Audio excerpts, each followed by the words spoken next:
Pareho lang po, sir, Bem. Pareho lang po, pareho lang din. Ganun lang din. Pagka binaliktad yung 10 to the 4 times 9.7, ganun lang din. Okay, magkaiba, bakit? Ba't 4343 na babasa ko dyan? BC, BC, BC, BC, D.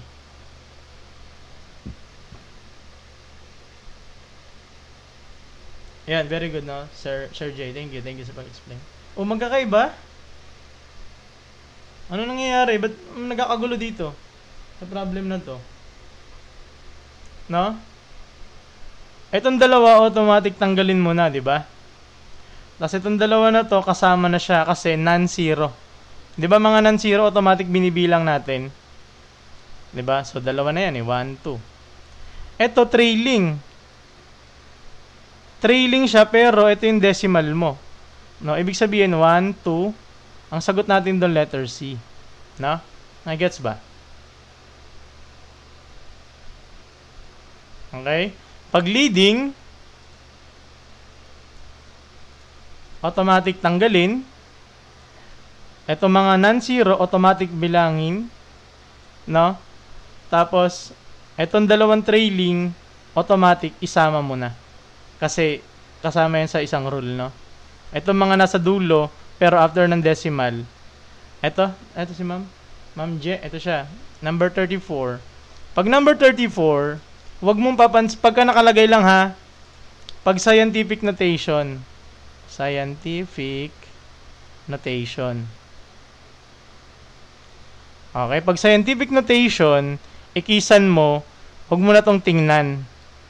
No? Ito lang ang titingnan mo. Bali, 9.70. Sabi naman ni sir kanina, 10 to the 4th times 9.7. Same lang yan, pero hindi ito nga yung proper, sabi ni sir J. Hindi yan yung proper. No? So, pag ito lang, titingnan mo, itong dalawa, no? Bilangin mo siya. Itong zero na trailing, or yung dulo, sa kanan, automatic. So, magiging 3 siya. Okay? Letter B.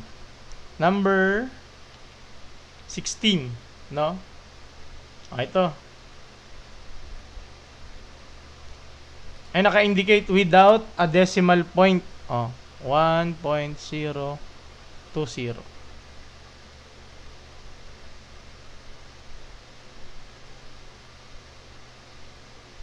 Without decimal. Without decimal. Okay, BC na babasa ko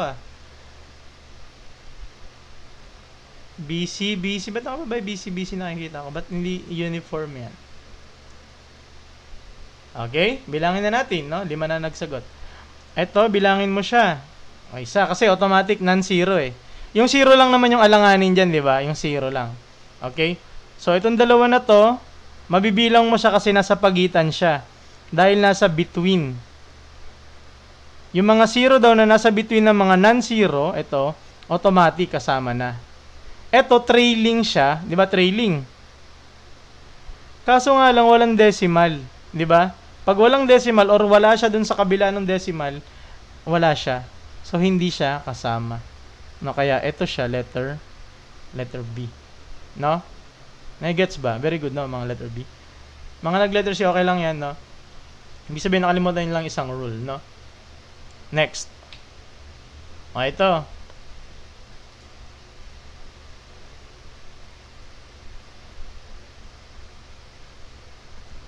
Lagyan natin ng add or multiply, no?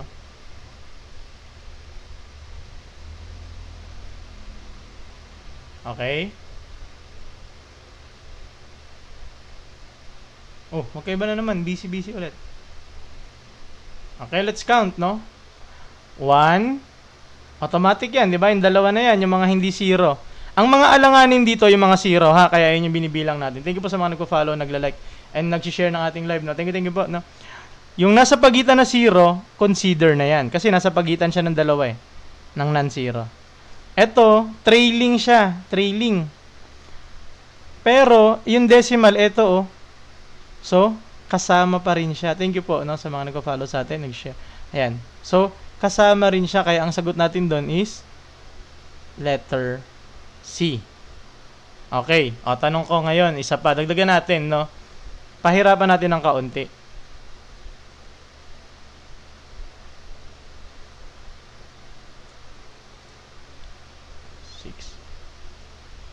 Okay? Ma'am Gianna, gito.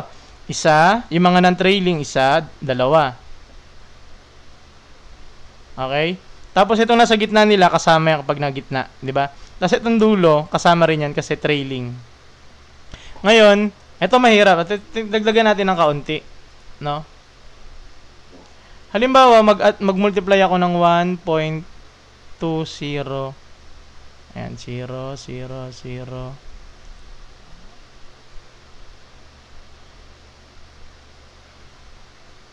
Zero, 2, 12.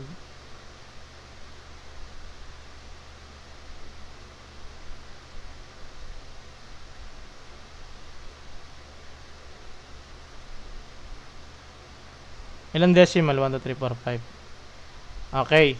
Sige. Ngayon, sabi ng teacher mo, ilang significant figures dapat yung kailangan mo. Sige nga, ano yung tamang sagot? Kung ito na yung sagot mo, tama na to, di ba? Kapag about sa significant figure, ano yung dapat, kung susunod ako sa rules kanina, naalala niyo yung rule? Kanina sa multiply, ano dapat yung magiging sagot ko? Ito tama yung nakikita ko, 6, no? 6 siya, 6. Ngayon, may rules tayo na pag nag-multiply ka, ano dapat yung magiging tama mong sagot? Ito malito. Malito, 3.6720. Pag significant figure, mali siya. Okay? Sige, ano dapat sagot? Nakikita ko dyan, 3.67. 3.67. Okay?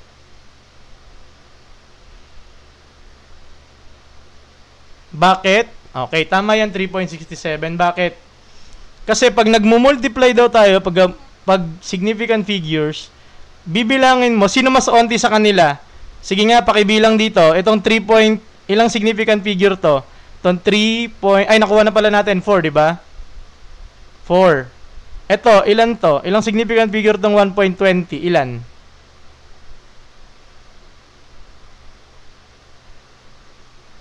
Tingnan mo sa mga nagpa-follow, no? 3. Yung mas onti, edi 3. 3, di ba? So, ang gagawin mo, dapat itong sagot mo, meron lang dapat 3 significant figures. No? So, paano mo gagawin yun? Ang gagawin mo, titingnan mo dito sa decimal. No? Saan ka posibleng makakuha ng 3 significant figures? Dito sa 3, sa 6, sa 7. 3 significant na yan. So, ang gagawin mo, titingnan mo to, itong nasa right side niya. Ano, yung ganyan, pag magra-round up ka gamit tong 7, eto, tingnan mo to, mag-a-up or magre-remain? Mag-a-up o magre-remain? Ba't ganun? Remain lang. Stay below 4 yan. Very good. So, magiging 3.67 kasi 0 to 4, remain. 5 to 9 is up. Okay, so, ang sagot natin doon is wala palang letter. 3.67. Retain or remain. No, very good. Okay. So, next. Okay, ito daw. Sige, unti na lang. Last 2. 0.009850. Okay? Sige nga, ilan? Tingnan ko. Pag kailangan makikita ko dyan, uniform yan ha. Tinitingnan ko. 4, B. B ba 4? Okay. B. A. B. 4. 4. 4.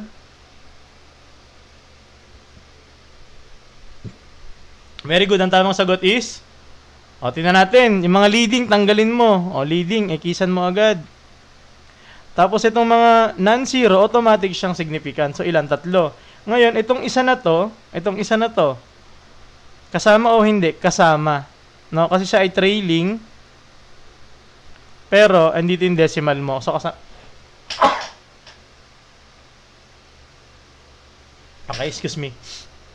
Abay nga ako doon. So, ilan? 4. Okay. Dagdagan ulit natin ng twist, no? Yung tanong. No? 4 yung sagot dyan na 4. Very good, no? Ngayon, pina-add ka ng teacher mo, no?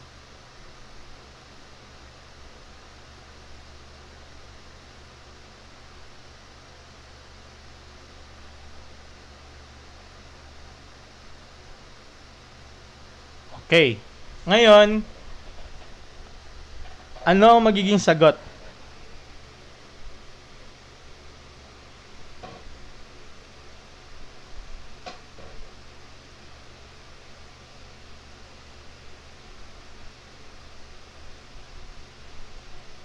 Kunyari sinabi, add daw, add mo daw. Add mo daw. Ano dapat ang tamang magiging sagot mo dyan? O, tama yun, no? Tama yan, meron yan isa. 1, 2, 3, 4, 5, 6, 7. Okay, 7 yung 7 significant, no? Pero ang tinatanong, ano dapat yung magiging tama mong sagot? Ilan?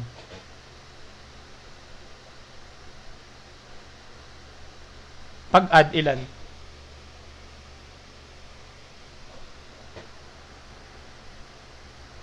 Pag nag-add ka, ang tamang sagot is 3 lang, di ba?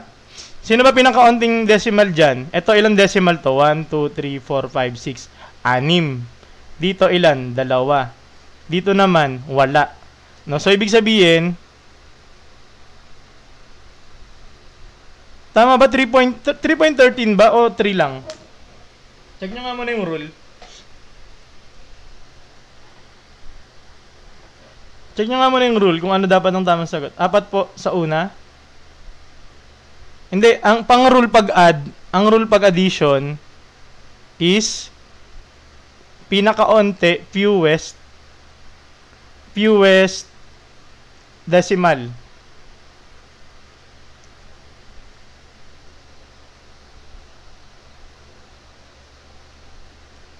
Fewest decimal. I mean, 4 po yung baka ma-confuse. Okay, 4. Oh, very good, tama. Dito, ang sagot dito 4, no? Pero dito sa ginawa natin, ilan dapat yung magiging decimal niya? Fewest significant figures? Hindi, pag multiply yun, fewest significant figures. Pag add, pinakaunting decimal. No, ulitin natin. Pag multiply, fewest significant. Pag ito multiply divide yan, multiply divide. Ngayon pagka addition tapos subtraction, yan ay fewest decimal, no? So dito 0 dito. So sagot diyan is 3, no? Hindi ito yung sagot mo. 3 lang, no? Okay? So very good. Next. Last two number. Number 39 na eh. No? 39. Sagot natin is okay, sabi natin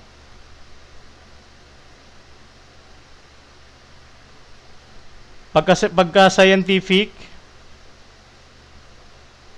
wag mo na tong isasama, no?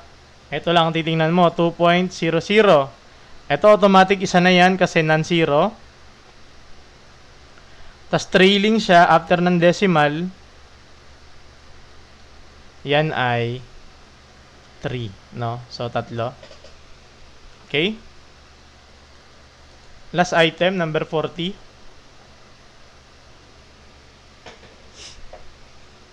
0.4201. 0. Okay? Ano yan siya?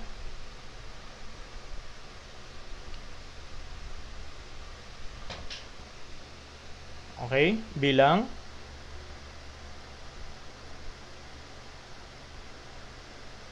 ikisan.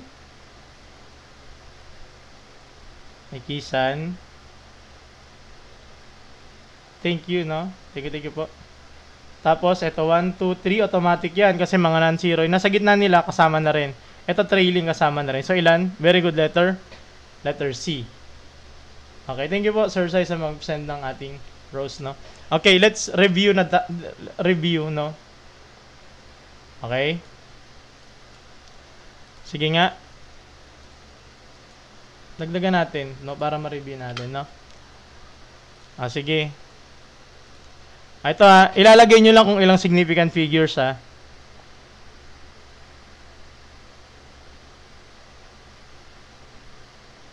Ilan?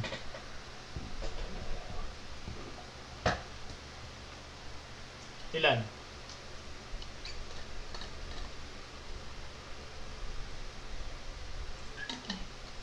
Ha? 7? Bakit?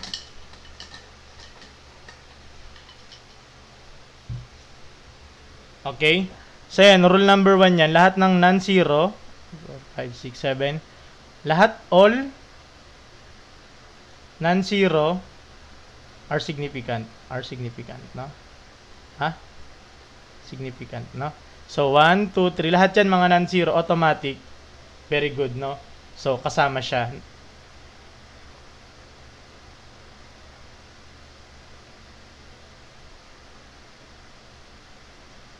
Ilan?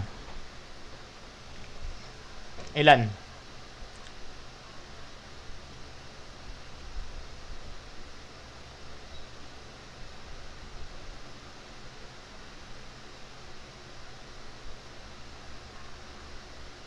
Very good, no? 7. No? Kasi 1. Bilangin mo muna yung mga non-zero. Tapos kasi yung rule number 2 kasi dun sa kanina, mga nasa gitna niya na 0. Di ba 0 lang naman yung alanganin sa significant, no? So, lahat ng mga nasa gitna nila, automatic check na rin yan, no? 3. Yan. So, ilan? Very good, 7. 0 between non-zeros are significant. Okay, ito.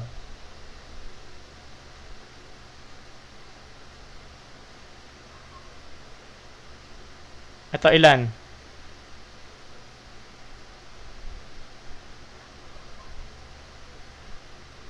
Very good. 2. Mga leading, tanggalin mo. Okay? Ito pa, isa.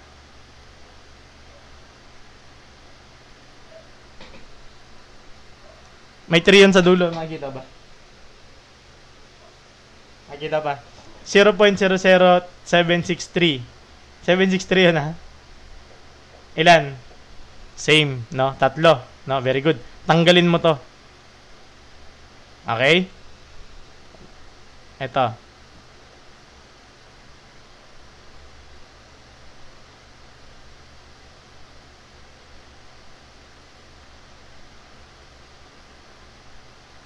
Ilan? May 3 kasi sa dulo. Akala ko kasi hindi kakasya para mag-iba sagot. Ilan? Ilan? Automatic, tanggalin mo yung mga leading. Bilangin mo yung mga significant. Tapos, ito mga trailing, kasama yan siya. Na? Very good. So, sagot dyan is 5. Okay, number 5. Ayan. Lagyan ko muna pala 1. 187. 187. Yeah. 187, 18700. Hindi ba tapos kanina? So, pag trailing, tapos walang decimal, ilan? Very good, 3. Tanggalin mo to. O, ito isa. O, ilan?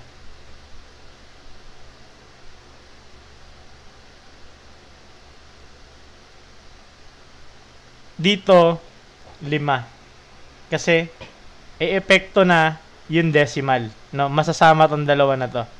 Okay? So, last na lang is kapag ka-add, pag-add, no? Tandaan nyo na lang to, pag-add, kunyari ito, lowest decimal.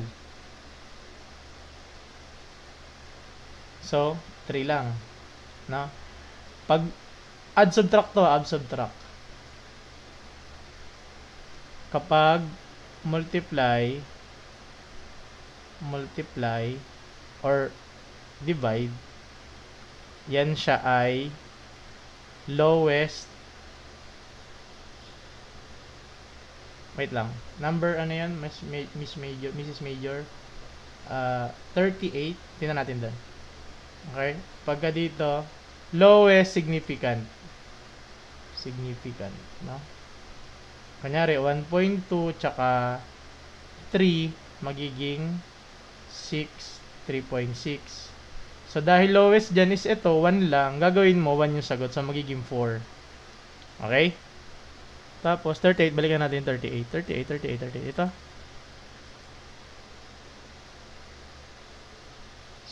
Sir, sa number 30, ba kanina po, 0 yung significant ng 3. Hindi, 0 decimal. Hindi 0 significant, 0 decimal. Dito, 2 decimal din. Okay? Dito naman is, ilang decimal yan? 6 decimal. Okay? Huwag nyo kakalimutan ha. Importante kasi, nagkakalito-kalito kasi dito. Okay? Dito, add subtract, lowest decimal. Kapag ka multiply or divide, lowest significant. Okay? So, yun lamang po. Maraming salamat. Ayun yung lesson natin about sa significant figures. Thank you po sa lahat ng mga nag-follow sa atin, nag-send ng gifts. Thank you po, no? Sir Sai, Sir JK, tsaka si Ma'am Maris. Thank you po sa mga nag-tap. 13,000 nga. Thank you po. And thank you. Follow nyo lang yung ating mga social media account, no? Ito yung red. Para dito yung mga full tutorial. Ito naman is para sa mga reels. Ito naman ay para sa live. Okay? And then follow nyo rin to kasi dito ako nagsasabi kung yung notes dito sa TikTok, o thoughts. 'Di ba meron sa notes sa Blue App? Dito naman meron thoughts. Yung thoughts ko dito doon nakalagay kung anong oras tayo mag-start. No? So, yun lang guys. Maraming salamat. I hope natutunan yung significant figures. Yung full tutorial upload ko sa ating red, no? Sa ating red. Thank you sa mga nag-follow sa atin. Thank you po Sir Sai, sa pa-heart me, sa pa-you're awesome, no? Thank you po, no? So, yun lang, no? Thank you. See you sa next live, no? Antabayanan nyo lang, no? Minsan kasi, pagka marami pa naman akong oras, no? Nagla-live ako kung kailan available, no? Thank you po, no? Thank you. See you.